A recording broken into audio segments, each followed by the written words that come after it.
High, আমি আবার একটা ছোট্ট একটা মিনি ব্লগ করেছি। আর এই ভিডিওটা করেছিলাম গত রবিবারে, মানে মে মাসের 10 তারিখে। আর জায়গাটা দেখো, কৃষ্ণনগর স্টেশন, ওই যে লেখাও আছে। আর আমার বাড়ি তো কৃষ্ণনগর। আর আমি গিয়েছিলাম বীরনগর, মানে আমার গন্তব্যস্থল ছিল বীরনগর, কৃষ্ণনগর টু বীরনগর।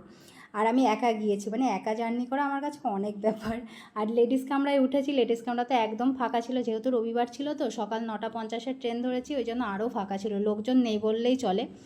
আর সামনের সিট তো একদম ফাঁকা, সেই জন্য সিটের উপরে পা তুলে দিয়েছি, পায়ের উপর পা তুলে আয়েশ করে গিয়েছি। মানে যারা এরকমভাবে জার্নি করে, বিশেষ করে ট্রেনে, তারাই বুঝতে পারবে যে কী আরাম।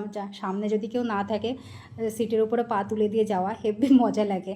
আমার তো খুব ভালো লাগে। আর মনে মনে এটাও ভাবছিলাম, সঙ্গে যদি কেউ থাকতো, তাকে দিয়ে ইচ্ছা মতন মনের মতন করে কয়েকটা ভিডিও করে নিতে পারতাম, যেহেতু লোকজন নেই। বেশি লোকজন থাকলে আবার লজ্জার গুতোয় ভিডিও করা যায় না। ফাঁকা ট্রেন ছিল, ভাবছিলাম যে ওইরকম হলে ভালোই হতো, কী আর করা যায়।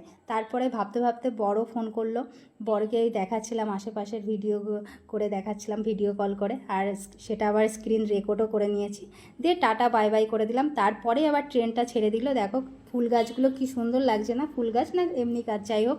এটা কৃষ্ণনগর স্টেশন থেকেই করেছিলাম ভিডিওটা। আর তারপরে এই জিনিসগুলো যদি লেডিস কামরায় না আসে, তাহলে লেডিস কামরায় কোনো মান মর্যাদাই থাকে না, সম্মানই থাকে না। মানে এগুলো দেখতেও ভালো লাগবে, কিনতেও ভালো লাগবে।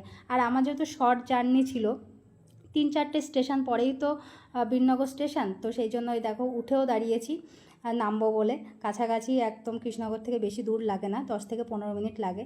আর এই যে তারপরে নেমেও পড়েছি বীরনগরে। আর এই ট্রেনটাতেই এসেছিলাম, মানে এই ট্রেনটাও দেখো ছেড়ে দিয়েছে ট্রেনটা। আর তারপরে হচ্ছে ওই যে বীরনগর লেখাও আছে, ওই দেখো। আর আমি গিয়েছিলাম জ্যাঠা শ্বশুরের বাড়ি, ওখানে ছোটোখাটো একটা ফ্যামিলি প্রোগ্রাম ছিল। সারাদিন আর কোনো ভিডিও করিনি। তারপরে রাতে, রাত নয়, এটা বিকালবেলা 6টার দিকে এই ভিডিওটা করেছিলাম। ওই দেখো আমার জামার সঙ্গে ফুলটার একদম ম্যাচিং ম্যাচিং হয়ে গেছে না, এই যে সূর্যমুখী ফুল। এই মাঠে নতুন বাড়ি করেছে আমার জ্যাঠা শ্বশুর, তো সব জায়গাও বিক্রি হচ্ছে, অনেক বাড়ি হচ্ছে।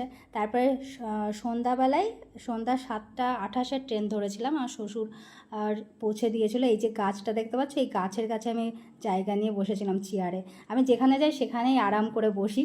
এখানে একটা ছেলে বসেছিল তার দোকানের সামনে ফ্যান চালিয়ে, তো যেহেতু শ্বশুরে পরিচিত, তার দেখে জায়গা করে দিয়েছিল বসার জন্য, তো সেই জন্য এখানে বসেছি। ওই দেখো পিছনে চাঁদটা কত সুন্দর লাগছে না, চারিদিকটা বেশ নিস্তব্ধ লাগছিল, ভালো লাগছিল। তো এই পর্যন্তই, টাটা বাই।